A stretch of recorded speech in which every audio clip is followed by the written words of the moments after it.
One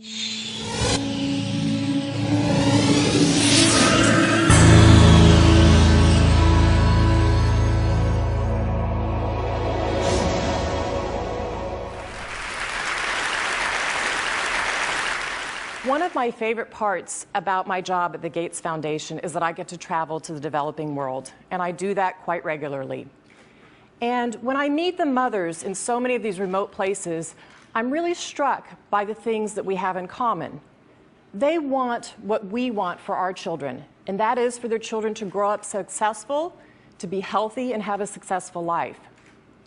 But I also see lots of poverty, and it's quite jarring, both in the scale and the scope of it.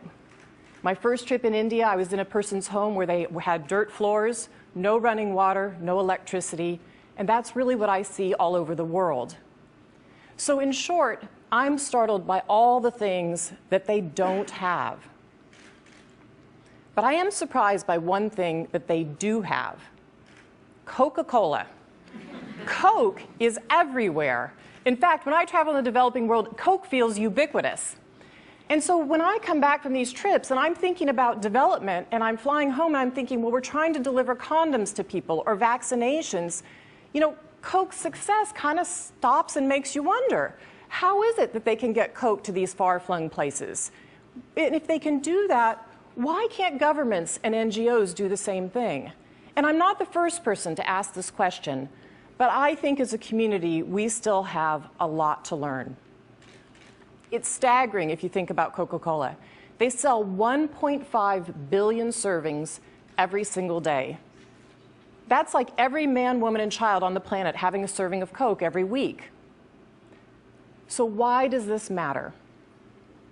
Well, if we're going to speed up the progress and go even faster on the set of Millennium Development Goals that we've set as a world, we need to learn from the innovators. And those innovators come from every single sector. I feel that if we can understand what makes something like Coca-Cola ubiquitous, we can apply those lessons then for the public good. Coke's success is relevant because if we can analyze it, learn from it, then we can save lives. So that's why I took a bit of time to study Coke. And I think there are really three things we can take away from Coca-Cola. They take real-time data and immediately feed it back into the product.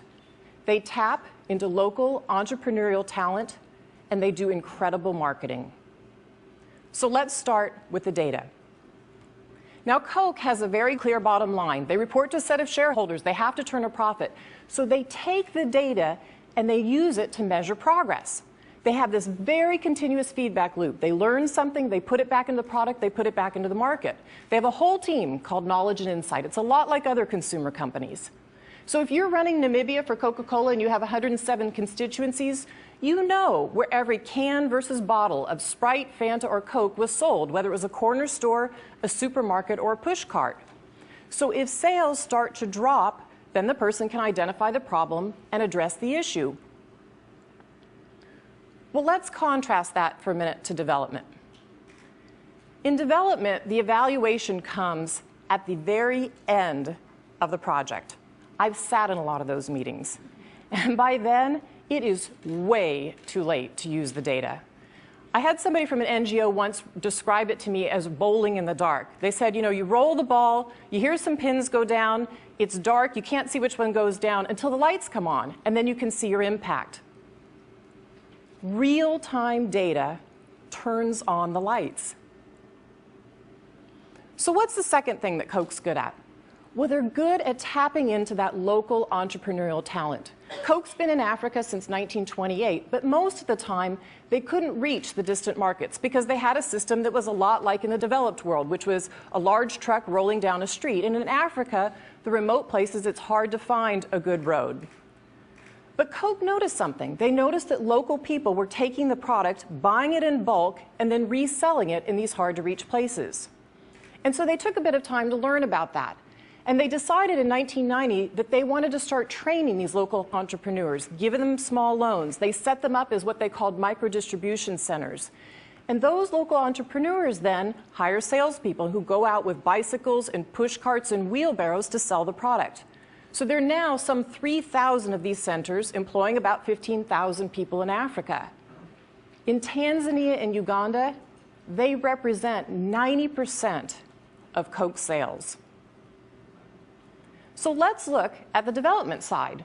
What is it that governments and NGOs can learn from Coke? Well, governments and NGOs need to tap into that local entrepreneurial talent as well, because the locals know how to reach the very hard-to-serve places, their neighbors, and they know what motivates them to make change. I think a great example of this is Ethiopia's new health extension program. The government noticed in Ethiopia that many of the people were so far away from a health clinic. They were over a day's travel away to a health clinic. So if you're in an emergency situation or your mom about to deliver a baby, forget it to get to the health care center. They decided that wasn't good enough, so they went to India and studied the Indian state of Kerala that also had a system like this, and they adapted it for Ethiopia. And in 2003, the government of Ethiopia started this new system in their own country. They trained 35,000 health extension workers to deliver care directly to the people. So in just 5 years, their ratio went from 1 worker for every 30,000 people to 1 worker for every 2,500 people. Now think about how this can change people's lives.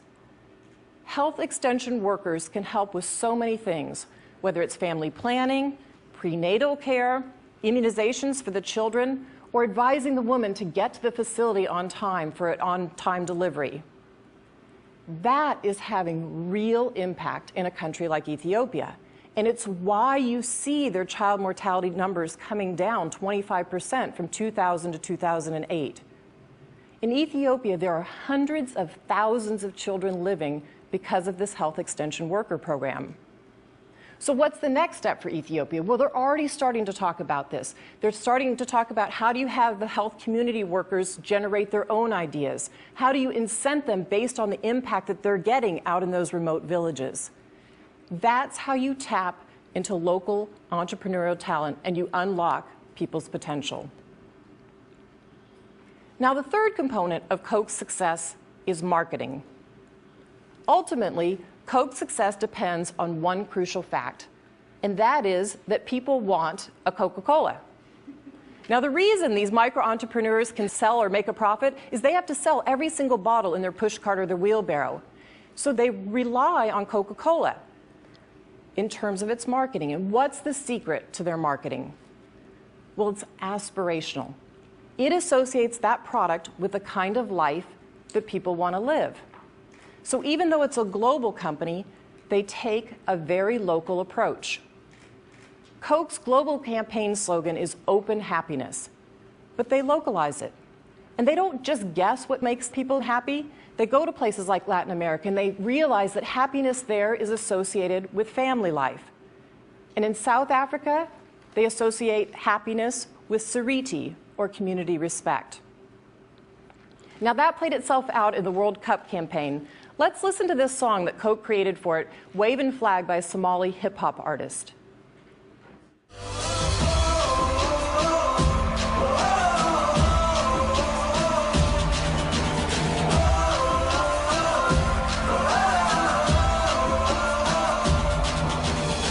Give you freedom, give you fire, give you reason, take you higher. See the champions take the field down. Feel proud in the streets, our heads are lifting as we lose our inhibition. Celebration, it surrounds us, every nation, all around us. It feels pretty good, right? Well, they didn't stop there. They localized it into 18 different languages, and it went #1 on the pop chart in 17 countries.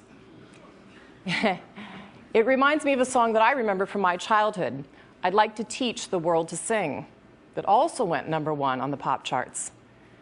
Both songs have something in common, that same appeal of celebration and unity.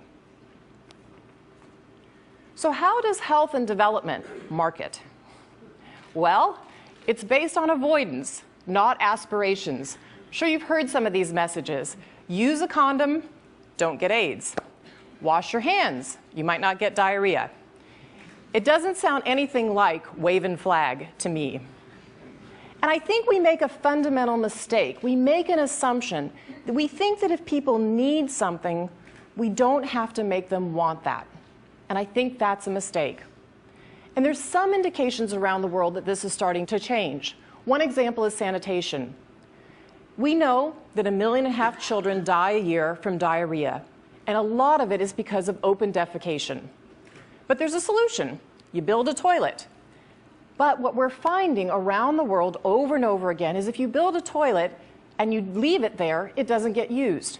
People reuse it for a slab for their home. They sometimes store grain in it. I've even seen it used for a chicken coop. But what does marketing really entail that would make a sanitation solution get a result in diarrhea? Well, you work with the community. You start to talk to them about why open defecation is something that shouldn't be done in the village, and they agree to that. But then you take the toilet and you position it as a modern, trendy convenience. One state in northern India has gone so far as to link toilets to courtship. And it works. Look at these headlines.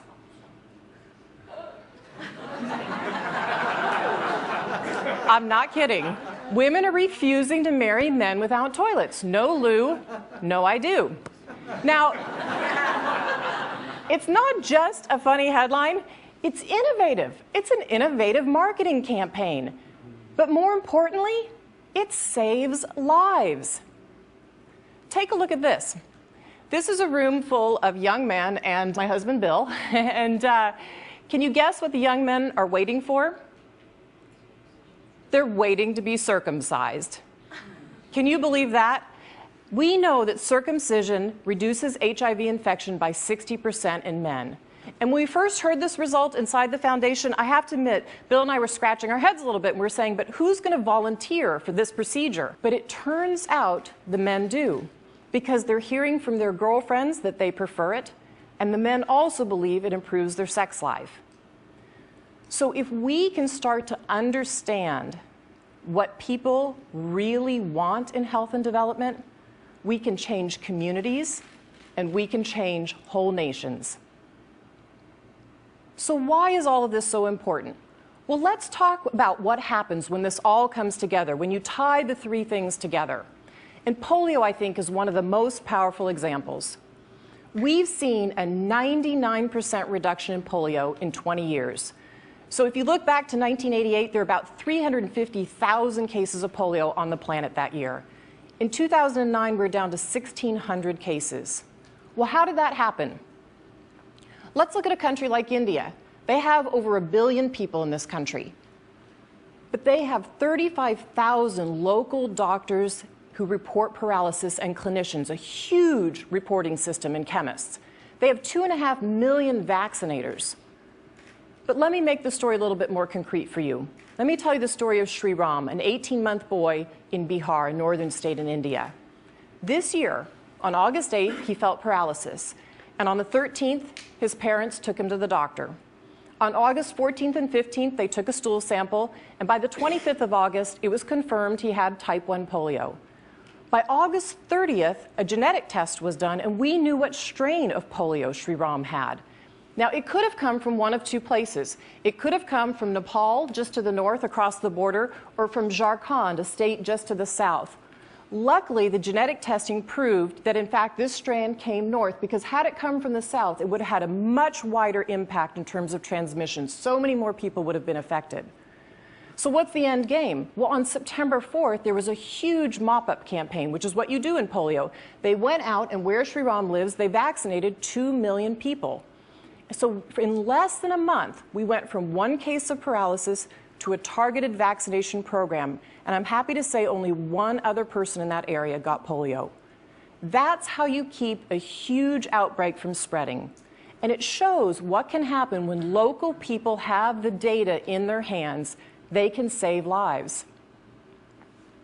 Now, one of the challenges in polio still is marketing, but it might not be what you think. It's not the marketing on the ground. It's not telling the parents, if you see paralysis, take your child to the doctor or get your child vaccinated. We have a problem with marketing in the donor community. The G8 nations have been incredibly generous on polio over the last 20 years. but we're starting to have something called polio fatigue, and that is that the donor nations aren't wanting to fund polio any longer. So by next summer, we're slated to run out of money on polio. So we are 99% of the way there on this goal, and we're about to run short of money. And I think that if the marketing were more aspirational, if we could focus as a community on how far we've come and how amazing it would be to eradicate this disease, we could put polio fatigue and polio behind us. And if we could do that, we could stop vaccinating everybody worldwide in all of our countries for polio. And it would only be the second disease ever wiped off the face of the planet. And we are so close, and this victory is so possible. So if Coke's marketers came to me and asked me to define happiness, I'd say my vision of happiness is a mother holding a healthy baby in her arms. To me, that is deep happiness. And so if we can learn lessons from the innovators in every sector, then in the future we make together, that happiness can be just as ubiquitous as Coca Cola. Thank you.